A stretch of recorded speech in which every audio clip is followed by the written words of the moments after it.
You're listening to the My Simplified Life podcast, and this is episode number 8.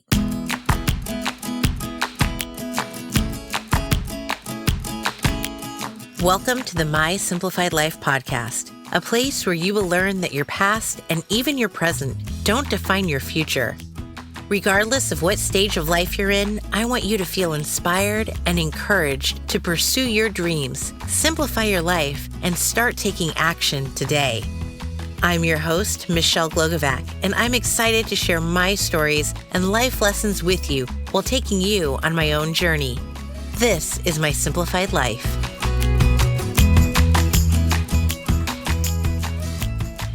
Hey there, and welcome back. I'm going to be honest with you, today is a tough day for me. It marks the 31st anniversary of the day that my dad passed away. 31 years is a long time, and yet I feel like it actually gets harder instead of easier. It gets harder because as I get older, I experience more important life events and wonder what he would think if he was still with us. Thinking about my dad and wanting to make him proud of what I've done with my life makes me pause to reflect on how proud I am of myself. But it also makes me tend to wonder if my life would have been the same way it is today if he were still alive. Quite frankly, I think things would have been very different, but in ways I'm just not sure. They might have been better or they could have been worse for all I know.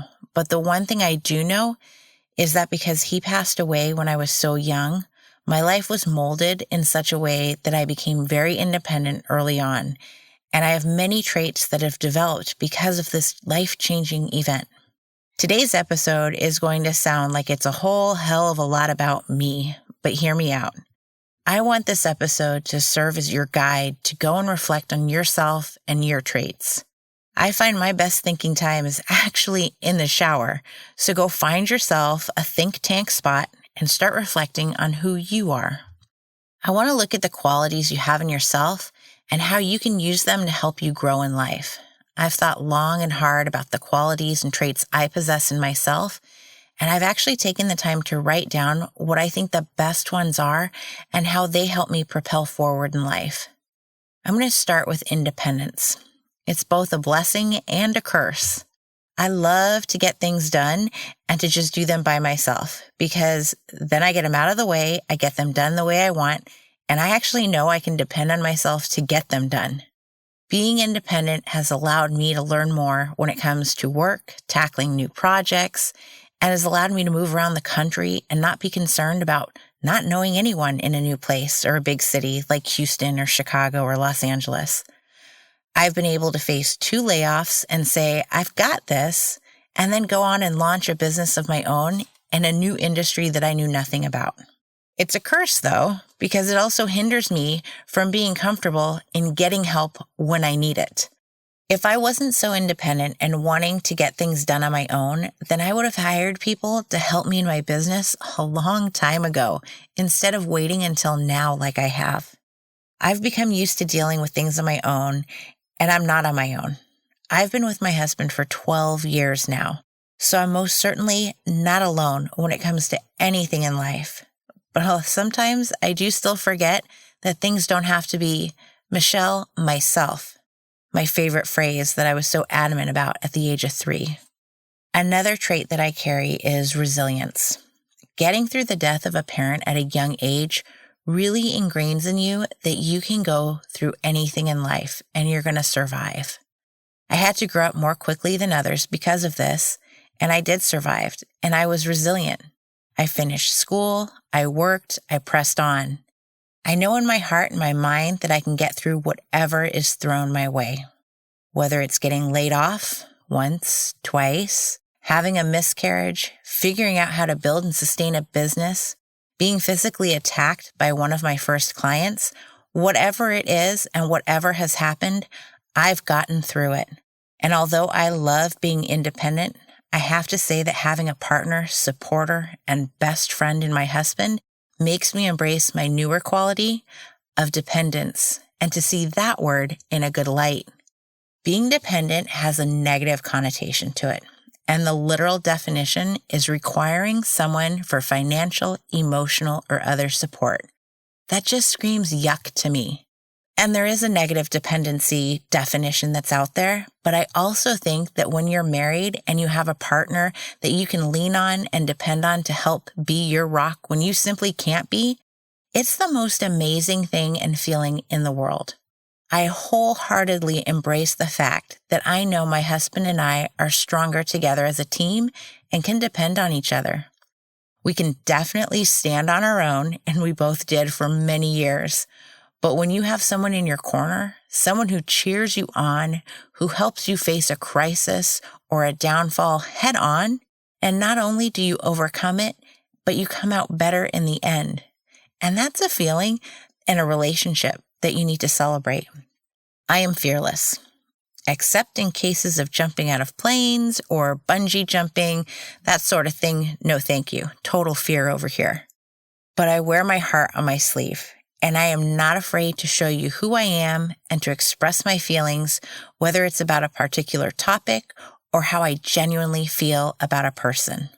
I think oftentimes people are surprised and even question if I'm honestly that genuine when I express my appreciation for who they are or what they're doing. I think it's really rare in this day and age for people to verbally express that they connect with a stranger in some way.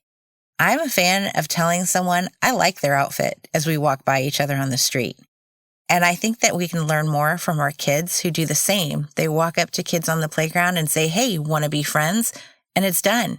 We need to do more of that. I actually have a client that I thoroughly enjoy working with. I want to work more with her. And it literally took her a year to get to know me. And in my heart, I think it took that long because she wasn't convinced that I was genuine. Like, how could I possibly be so jazzed about everything she was doing in her business? Everything is online these days. My entire business is online. And in fact, none of the clients I have, nor my editor, have we ever met in person.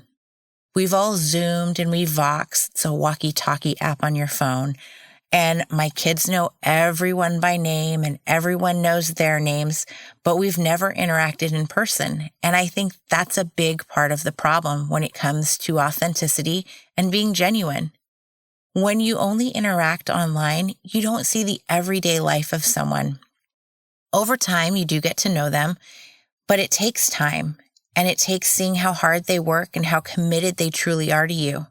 But once they see your authentic, true self, then things change and they're more willing to work with you and they want to befriend you. Life experiences bring upon feelings of empathy for others. And I think this is such an important characteristic to not only have, but to practice in everyday life and in business. When it comes to women who have had a miscarriage, I go out of my way to not only offer advice, but simply support and say, I'm here for you because I know what it feels like and I've been there. I think you become more empathetic once you've been through the same situation and you've experienced how others treat you. You get an understanding and idea of how you would have wanted people to treat you. I'll give you an example. When I had my miscarriage, I only let a handful of people know.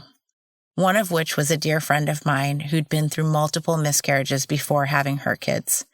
I thought for sure she was going to be someone who would pick up the phone right away and I could lean on her and she'd have words of wisdom for me. But something different happened. She went silent for a full year.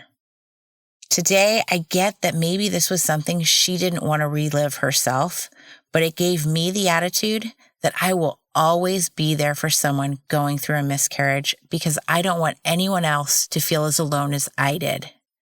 The same can be said when it comes to a layoff of a job. It's always surprising to see who comes out of the woodwork, as my husband and I say, and who stays quiet.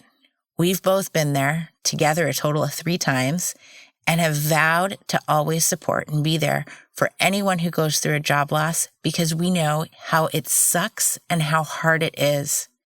Being empathetic means that you are truly there for someone else. You're able to put yourself in their shoes and say, whatever you need, you can count on me.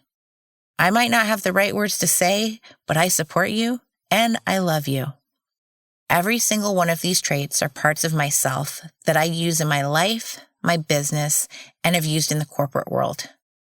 When it comes to the corporate world, putting myself out there and my candidness might not have been everyone's favorite approach, but it's who I am. In my business, what you see is what you get. I want to work with people who want to work with me and vice versa. And I will do my damn best to ensure that we both not only enjoy our working relationship, but that we're both going to benefit from it. My hope is that I also raise my kids with these qualities. To be independent, but to know it's a good thing to find someone who is your partner that you can depend on. To be exactly who they were meant to be, no matter what someone else thinks. To strive to do their best in all they do, and to know that no matter what obstacle in life is thrown at them, they're going to survive and come out as stronger people because of it. No one's life is perfect, but instead of focusing on all the negative, look at the lessons you've learned and the qualities instilled in you because of your experiences. Turn the negatives into positives. So although today is a day that brings sadness, it also brings reflection. I'm proud of who I've become, and I believe my dad would be proud of me as well. I greatly appreciate you joining me today, and I love sharing parts of me with you. Please do the same and share with me what characteristics and traits of yourself you're leaning into and you're proud of.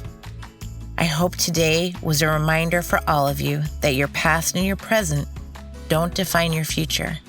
You do.